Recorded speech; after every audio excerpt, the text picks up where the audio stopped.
Bonjour à toi chers spectateurs et aujourd'hui parlons de Taj Mahal de Nicolas Saada.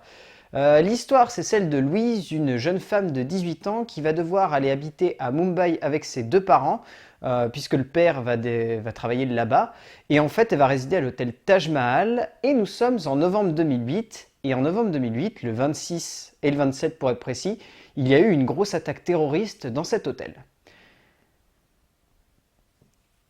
Euh, Taj Mahal est un film au sujet particulièrement intéressant parce que une attaque terroriste de cette ampleur-là, ça a forcément de l'écho dans l'époque dans laquelle on se trouve aujourd'hui. C'est-à-dire que forcément aujourd'hui, on ne regarde plus ce genre d'événement avec autant, entre guillemets, entre énormes guillemets, d'innocence qu'à l'époque. Donc, aborder ce genre de sujet dans le contexte actuel, c'est toujours très compliqué. Et les aborder de la manière avec laquelle Nicolas Saada décide de le faire dans ce film, ça équivaut à dire simplement « Regardez, c'est un attentat. Point ». C'est littéralement la manière avec laquelle Nicolas Saada présente son film et c'est littéralement la manière avec laquelle Nicolas Saada réalise son film et réalise peut-être l'un des pires films de l'année 2015 parce que c'est un anti-film. C'est-à-dire que Nicolas Saada s'est basé sur le témoignage de Louise. Donc Louise a vraiment existé, ce personnage central a réellement existé. Et en fait, le film colle quasiment ligne pour ligne à l'histoire que lui a racontée Louise. C'est-à-dire que c'est supposé vraiment être une retranscription de ce qu'a vécu Louise durant cette attaque. Sur le papier, c'est intéressant. Sauf que ce n'est pas un film. Ça, c'est une histoire. Et pour faire un film, il faut créer une intimité avec le personnage central. Et punaise, il n'y a rien du tout dans ce film qui se dégage. C'est-à-dire qu'il n'y a pas de narration, il n'y a pas de structure narrative, il n'y a pas d'émotion, il n'y a pas d'évolution dramaturgique, il n'y a jamais de climax, il n'y a jamais de dénouement, il n'y a jamais de logique dans le comportement du personnage de Louise. Rien n'est intéressant dans le film de Nicolas Saada. Déjà au niveau de l'écriture, Nicolas Saada l'a écrit tout seul en fonction du témoignage de la fameuse Louise. Le scénario est vide. Mais littéralement vide. Il n'y a rien dans le scénario. Il y a simplement l'histoire d'une jeune femme qui va se retrouver au milieu d'une attaque terroriste. Point. Il n'y a aucun développement de ce personnage. On ne sait pas ce qu'elle veut. On ne sait pas réellement pourquoi elle est là. Pire du pire, on la fout dans un contexte où elle est riche et donc résultat, elle a des problèmes de riche. Il n'y a rien de pire pour rendre un personnage totalement antipathique. C'est-à-dire que l'une des séquences qui est les plus impressionnantes de ce point de vue-là, c'est un moment. Ils vont devoir partir de l'hôtel, parce que le père a enfin trouvé une maison. Ils sont contents de partir de l'hôtel. C'est un hôtel 5 étoiles, il faut le rappeler, un hôtel 5 étoiles avec un room service et tout est illimité, c'est payé par la boîte du père. Ils vont devoir rester 2 jours de plus dans l'hôtel, et le personnage de Louise est dégoûté. Si on avait développé le personnage, et que par exemple on nous l'avait montré comme une jeune femme qui vit mal la richesse de ses parents, qui a envie de s'émanciper de tout ça, qui a envie d'aller plus loin, qui préfère peut-être par exemple rester sur Paris avec sa sœur, là ça aurait pu être intéressant. Mais on nous montre une jeune femme qui adore être avec ses parents, qui adore profiter de l'argent de ses parents et qui adore être riche. Donc nous montrer une jeune femme qui pète un câble parce qu'on lui dit tu vas rester 2 jours de plus dans un hôtel 5 étoiles où tu peux avoir tout illimité parce que papa paye tout, ça marche pas. C'est pas intéressant et c'est pas logique. Et rien que ça, ce n'est que le début d'un enchaînement ensuite qui ne va avoir aucune logique. Tous les moments où elle est dans l'hôtel n'ont aucune cohérence. C'est foutu comme si c'était les réactions du personnage le plus débile de l'histoire du cinéma. C'est-à-dire qu'elle va faire tous les trucs qu'il ne faut pas faire. Elle va constamment bouger, elle va faire toutes les boulettes du monde, elle va faire du bruit, elle va mettre son portable sur vibreur, elle va le recharger, elle va vouloir absolument choper le chargeur.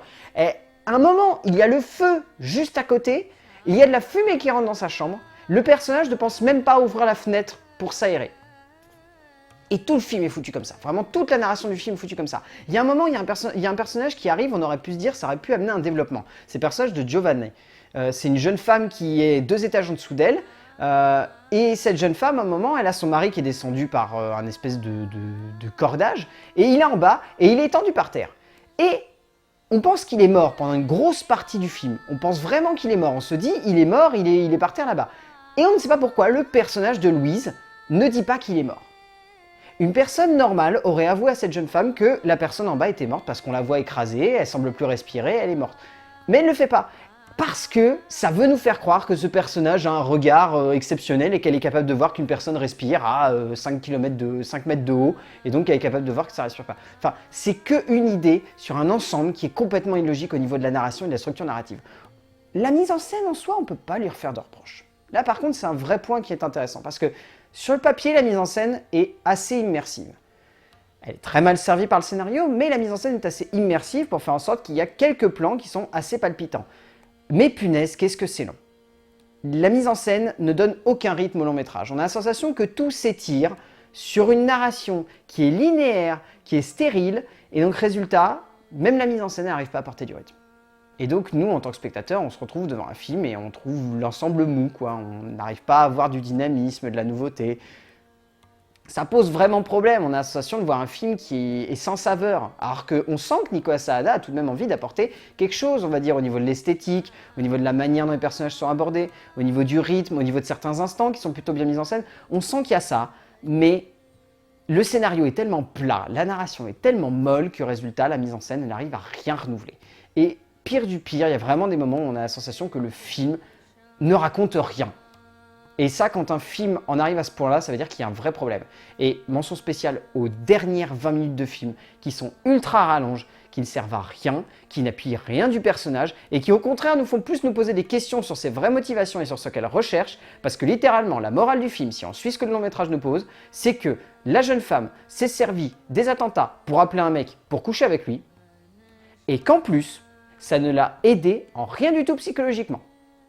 Ça l'a complètement perdu, déjà qu'elle était perdue à la base, donc ça ne l'a pas aidé, et en plus ça lui a pourri, enfin, c'est pas logique quoi, ça aide pas du tout le spectateur à s'identifier. Et au-delà de ça, il y a un casting qui est d'une tristesse monumentale.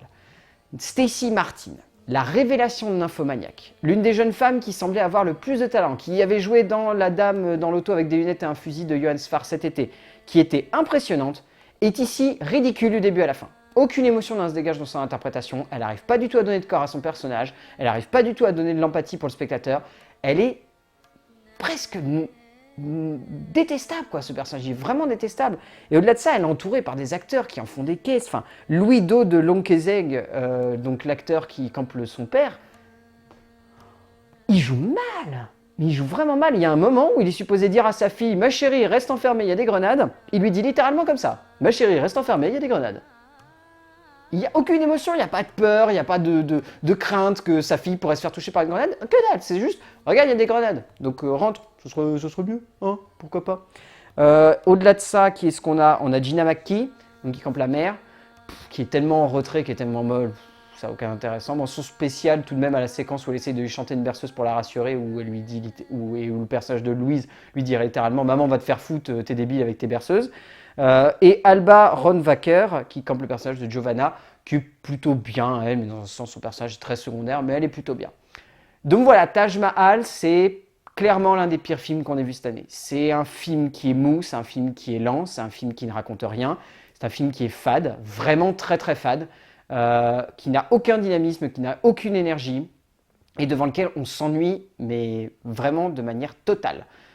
Donc Taj Mahal de Nicolas Saada, vous pouvez totalement vous en passer, c'est pas une daube, mais c'est quasi une purge, mais vous pouvez vous en passer, n'allez pas voir ce film, vraiment, n'allez pas voir ce film. A plus.